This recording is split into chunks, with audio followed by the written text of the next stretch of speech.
الحمد لله رب العالمين الرحمن الرحيم مالك يوم الدين، وأشهد أن لا إله إلا الله وحده لا شريك له، هو الأول فلا شيء قبله، والآخر فلا شيء بعده، والظاهر فلا شيء فوقه، والباطن فلا شيء دونه، وهو بكل شيء عليم. ما يكون من نجوى ثلاثة إلا هو رابعهم، ولا خمسة إلا هو سادسهم، ولا أدنى من ذلك ولا أكثر إلا هو معهم أينما كانوا، ثم ينبئهم بما عملوا يوم القيامة، إن الله بكل شيء عليم. هو الذي خلق السماوات والأرض في 6 أيام ثم استوى على العرش، يعلم ما يلج في الأرض وما يخرج منها، وما ينزل من السماء وما يعرج فيها، وهو معكم أينما كنتم، والله بما تعملون بصير. يا أيها الناس اذكروا نعمة الله عليكم، هل من خالق غير الله يرزقكم من السماء والأرض؟ لا إله إلا هو، فأنى تؤفكون. يا أيها الناس إن وعد الله حق، فلا تغرنكم الحياة الدنيا، ولا يغرنكم بالله الغرور. إن الشيطان لكم عدو فاتخذوه عدوا، إنما يدعو حزبه ليكونوا من أصحاب السعير. وأشهد أن محمدًا عبد الله ورسوله، إمام الأنبياء وسيد الأتقياء، صلوات الله وسلامه عليه وعلى من سار على نهجه إلى يوم الدين. لقد جاءكم رسول من أنفسكم عزيز عليه ما عنتم حريص عليكم بالمؤمنين رؤوف رحيم. أما بعد، فإن الناس كما نص القرآن كانوا أمة واحدة، كانوا على دين واحد، فاختلفوا، بعضهم خرج عن الدين الحق وبعضهم بقي على دين الحق. كان الناس أمة واحدة فاختلفوا، فلما اختلفوا بعث الله النبيين مبشرين ومنذرين. بعث الله النبيين مبشرين من اتبع الحق بخير الدنيا والآخرة، ومنذرين من ابتعد عن الحق بسوء العاقبة في الدنيا والآخرة. فبعث الله النبيين مبشرين ومنذرين، وأنزل معهم الكتاب بالحق ليحكم بين الناس فيما اختلفوا فيه. لما اختلف الناس لابد من الحكم بينهم بالحق. ما الحق الذي يفصل بين الناس؟ هو الحق الذي أنزله الله في كتبه. فكل خلاف بين الناس لا يفصل إلا بالحق الذي نزل به الوحي. كان الناس أمة واحدة، فبعث الله النبيين مبشرين ومنذرين، وأنزل معهم الكتاب ليحكم بين الناس بالحق. إذن الحكم بين الناس فيما اختلفوا فيه يكون بالحق الذي في الكتب التي أنزلها الله عز وجل على الرسل، وليس بعد الحق إلا الضلال. فكل محاولة للفصل بين المختلفين بعيدة عن وحي السماء محاولة ضالة، لأنه ليس بعد الحق إلا الضلال. أنزل الله الكتب على الرسل بالحق لتحكم بين الناس فيما اختلفوا فيه. ماذا كانت النتيجة؟ أكثر الخلق لم يستجيبوا للحق، أكثر الخلق لم يستجيبوا للحكم بينهم بالحق الذي أنزله الله في كتبه. لكن الله عز وجل أعلم الخلق، كل الخلق، أن الحكم بينهم بالحق قادم لا محالة، شاءوا أم أبوا، وأن الفصل بين المختلفين حاصل ولا بد بين جميع البشر. لكن هذا الفصل بالحق بين الناس الذي يحصل بين الخلق كلهم لا يقع إلا بعد فوات الأوان يوم القيامة. قال الله تعالى: فالله يحكم بينهم يوم القيامة فيما كانوا فيه يختلفون. وهنا نقطة فاصلة: من لم يقبل الحكم بالحق في الدنيا ستعاد الخصومة في الآخرة ويقضى عليه بالحق في الآخرة، والله يقضي بالحق، والله يحكم لا معقب لحكمه، والحكم لله العلي الكبير. فسيقضي الله عز وجل بين جميع المختلفين في كل اختلاف كان، ويقضي بين الناس بالحق. السعيد كل السعادة من قبل الحق في الدنيا وأخذ به، لأنه إن لم يقبله في الدنيا فيقضى عليه به في الآخرة. والله عز وجل لا يظلم الناس شيئا، لكنه يقضي بالحق، والذين من دونه لا يقضون بشيء. إخواني الكرام، الصراع بين الحق والباطل قديم، من قبل بعثة نوح عليه وعلى نبينا الصلاة والسلام، وإنزال الحق في الكتب قديم، وإعراض الناس عن الحق قديم، والفصل بين الجميع بالحق آت لا محالة. فالله عز وجل يحكم بين الناس يوم القيامة بالحق فيما كانوا فيه يختلفون.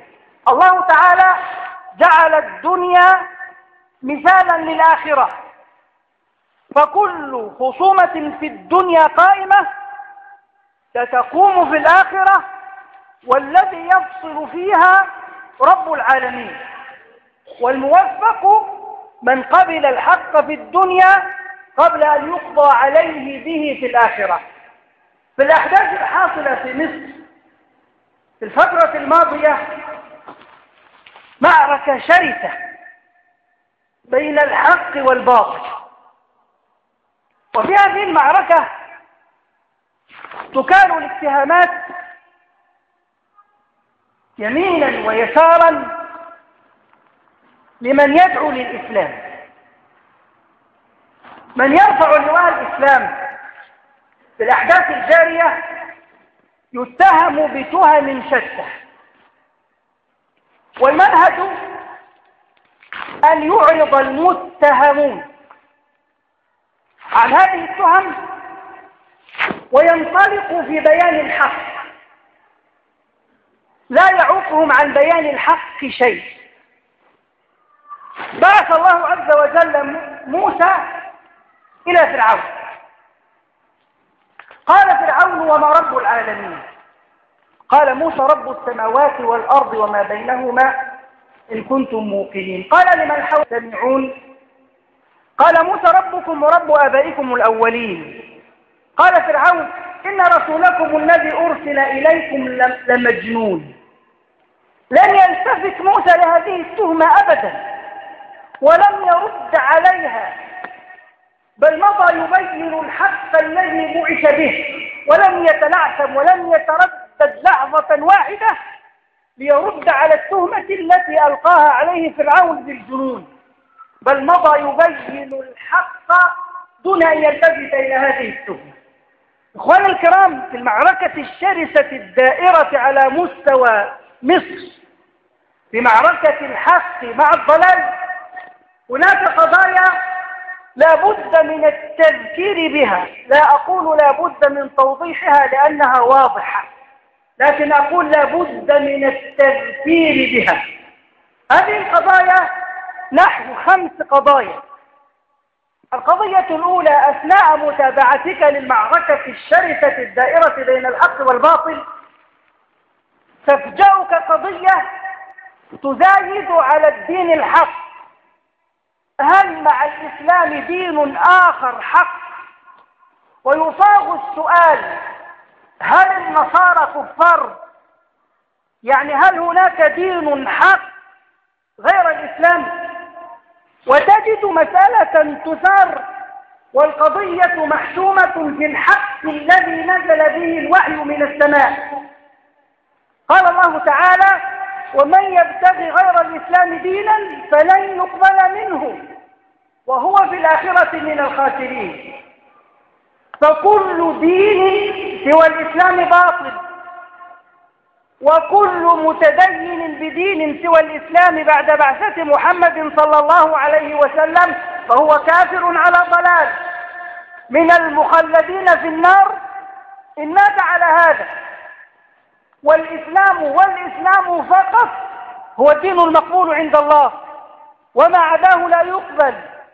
ومن يبتغي غير الإسلام دينا فلن يقبل منه وهو في الآخرة من الخاسرين.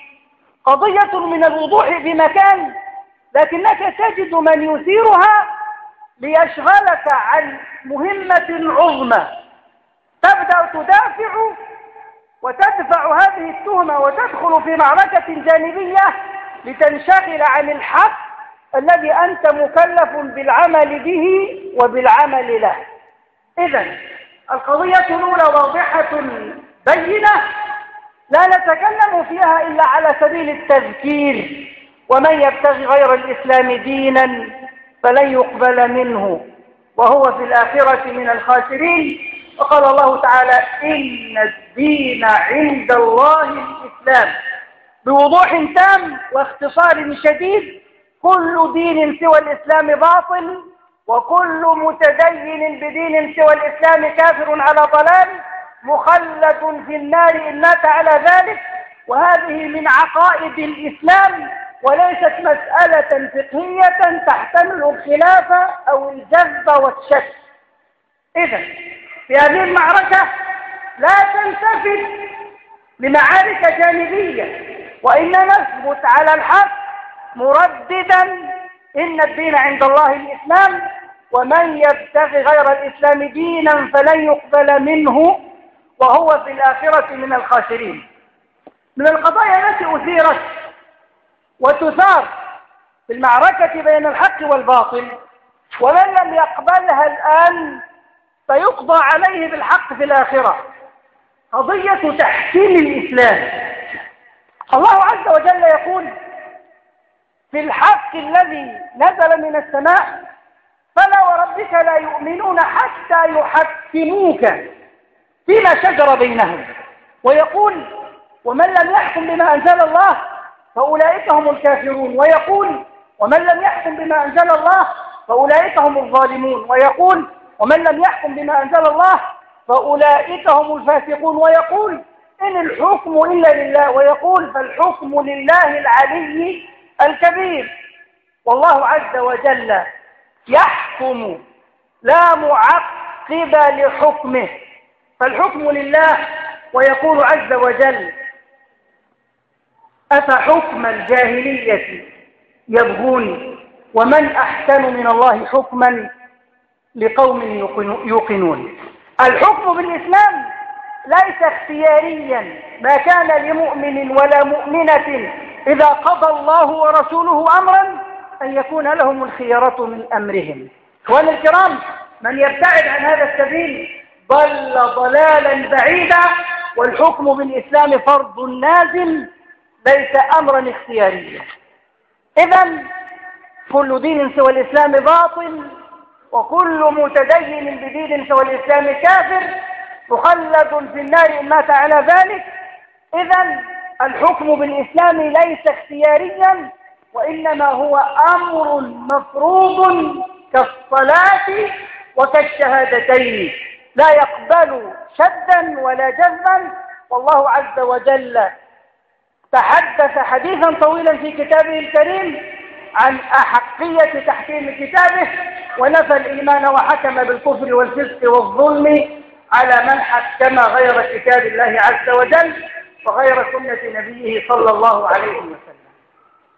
القضية الثالثة، ولها بالقضيتين السابقتين تعلق، في المعركة الدائرة محاولة لقصر الدعوة إلى الإسلام على طائفة معينة من المسلمين وعلى أماكن معينة محددة من مساحة البلد. أوضح أكثر. الدعوة إلى الإسلام فرض لازم على جميع المسلمين، والدعوة إلى الإسلام هي سبب خيرية هذه الأمة. قال الله تعالى: كنتم خير أمة أخرجت للناس تأمرون بالمعروف وتنهون عن المنكر. والنبي صلى الله عليه وسلم قال: بلغوا عني ولو آية. إذن الدعوة إلى الإسلام إخواني الكرام فرض لازم على كل مكلف، رجلا أو امرأة، كبيرا كان أو صغيرا، ما دام دخل في حيز التكليف، عالما أو جاهل، يدعو إلى الإسلام حسب علمه وقدرته. على الجميع الدعوة إلى الإسلام فرض لازم، برا كان أو فاجرا، طائعا كان أو عاصيا، كالصلاة. الصلاة فرض على كل مسلم، طائعا كان هذا المسلم أو عاصيا، الصلاة فرض عليه. الصيام فرض عليه. الدعوة إلى الإسلام فرض عليه. ماذا حصل في المعركة؟ أرادوا حصر الدعوة إلى الإسلام في طائفة معينة من الناس، وبعبارة أوضح قالوا: لا يجوز للسياسي الذي يمارس السياسة أن يدعو للإسلام. كيف يدعو إلى الإسلام وهو يمارس عملا سياسيا؟ كيف يحاول تطبيق الإسلام عن طريق السياسة؟ لا يجتمعان. وإذا رفع سياسي شعار الدعوة إلى الإسلام أو إلى تحكيم الشريعة جوبها بالسب والشتم، وجوبها بأنه يريد توظيف الدين لخدمة السياسة. وهذا أسلوب قبيح يسلكه مجرمون ليرفع عن السياسي فرض واجب عليه. إخواني الكرام، ما السياسة؟ السياسة حكم الدولة، حكم البلد. الحكم مارسه أنبياء ومارسه خلفاء، أعظم الناس دينا وأعلى الناس إيمانا. داود كان خليفة، سليمان كان خليفة، بل كان ملكا عظيم الملك. يوسف عليه الصلاة والسلام حكم وساس الناس. بنو إسرائيل كان يسوسهم الأنبياء بنص حديث رسول الله صلى الله عليه وسلم. النبي صلى الله عليه وسلم ساس الأمة في حياته، وبعد موته تولى حكم الناس أفضل الناس بعده صلى الله عليه وسلم أبو بكر، ثم تولى حكم الناس عمر. وعمل الصحابة في ولايات الدول يسوسونها ويقودونها في جميع الجوانب، جهادا كان أو حكما وقضاء بين الناس أو جباية للأموال وتوزيعها إلى كل ما يتعلق بأنواع الحكم. مارسه الأنبياء والصحابة من بعدهم. ممارسة السياسة حرام على الإسلاميين، ممارسة الحكم بين الناس فرض لازم. بل جعل النبي صلى الله عليه وسلم أول من يستظلون بعرش الرحمن يوم القيامة إمام عادل. ما تفسير الإمام العادل؟ الحاكم السياسي الذي يحكم بين الناس ويقضي بينهم بالعدل، والعدل هو القرآن. قال الله تعالى: وتمت كلمة ربك صدقا وعدلا. فالعدل كلمة الله عز وجل. فكل حاكم بين الناس بغير القرآن فليس بعادل.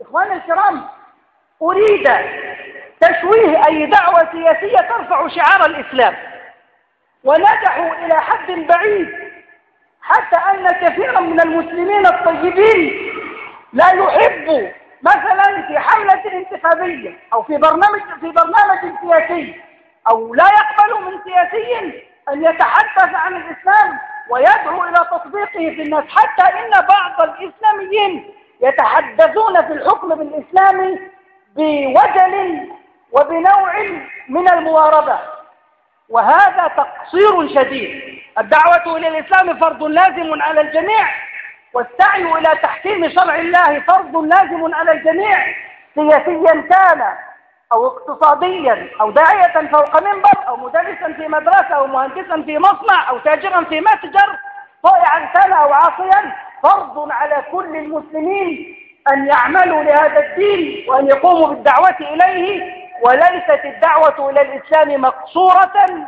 على صنف من الناس دون صنف. إخواني الكرام، دين الإسلام هو الحق وما عداه باطل. تحكيم شرع الله فرض لازم لا خيار لأحد فيه. الدعوة إلى الإسلام فرض لازم على الجميع من أول الحاكم إلى المحكومين.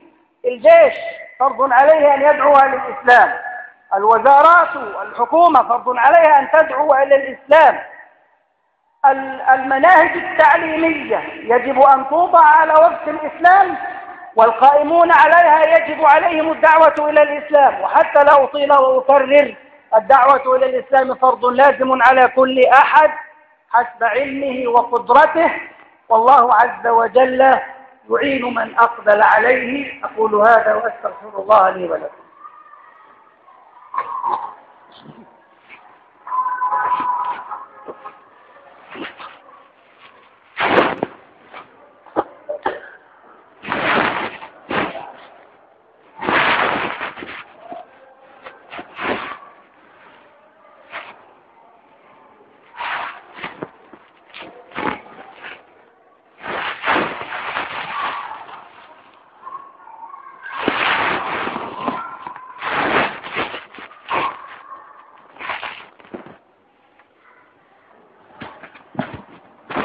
الحمد لله على إحسانه، الشكر له على توفيقه وامتنانه، وأشهد أن لا إله إلا الله وحده لا شريك له تعظيما لشانه، وأشهد أن محمدا عبده ورسوله الداعي إلى رضوانه صلى الله عليه وعلى آله وأصحابه وإخوانه. أما بعد، هناك قضايا أخرى تتعلق بالأحداث الجارية، لكن ما سمعتم في تقديري هو أهمها. الإسلام هو الحق وما عداه من الأديان باطل، وتحكيم شرع الله فرض لازم لا خيار لأحد فيه، والدعوة إلى الإسلام الشامل فرض على جميع المسلمين. هذا الفرض لا يتجزأ فيكون لطائفة دون طائفة. بعض القضايا نؤجلها للقاءات قادمة إن شاء الله تعالى. وقبل أن ننهي الخطبة هذه، نذكر من حضر بأهمية هذه الأيام التي نعيشها.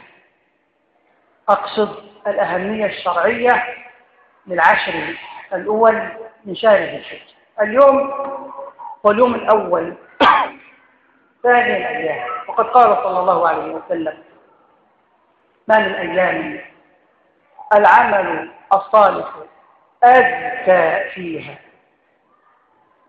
وأطيب وأحب إلى الله من هذه الأيام العشر. وأوصى صلى الله عليه وسلم بأن نكثر فيها من التهليل والتكبير والتحميد، فقال: تأكلوا فيهن من التكبير والتحميد والتهليل. تكبير الله أكبر، تحميد الحمد لله، تهليل لا إله إلا الله.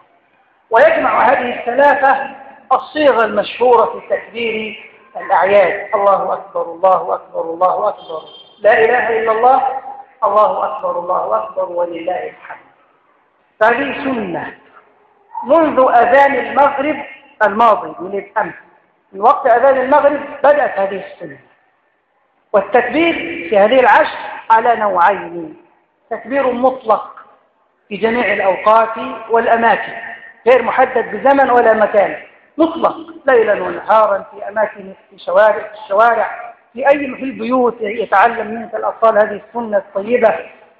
والنوع الثاني من التكبير المقيد عقب الصلوات، بعدما يسلم من صلاته يكبر: الله أكبر الله أكبر الله أكبر، لا إله إلا الله، الله أكبر الله أكبر ولله الحمد.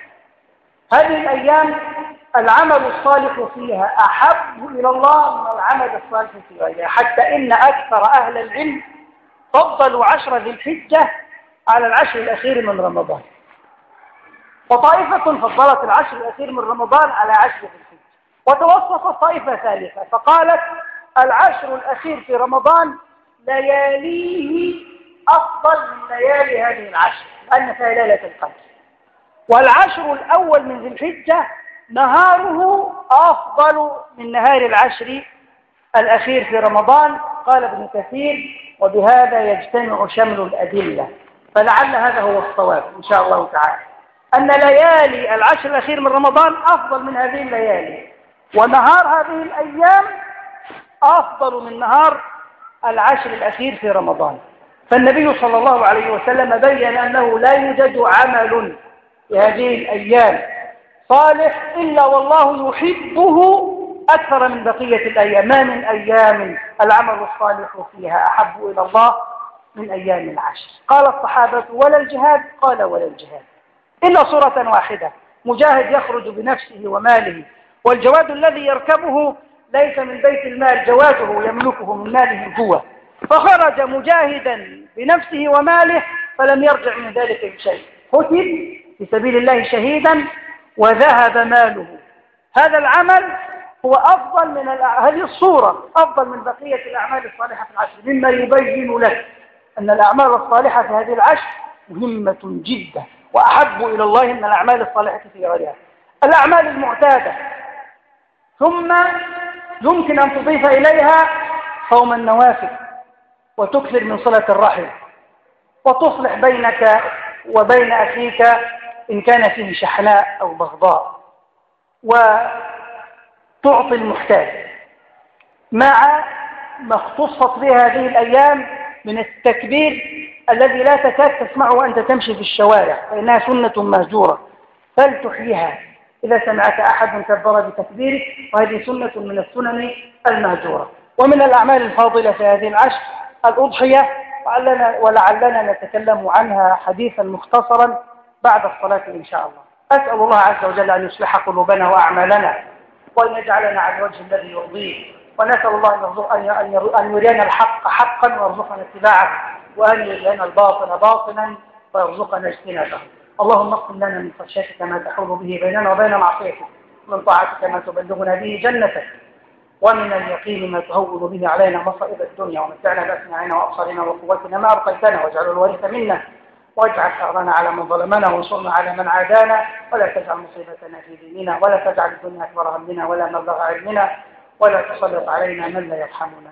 وأوصيكم ونفسي بالدعاء الشديد لإخواننا في سوريا، فنسأل الله عز وجل أن يرفع عنهم وهم فيهم البأس، وأن ينزل بأسه على القوم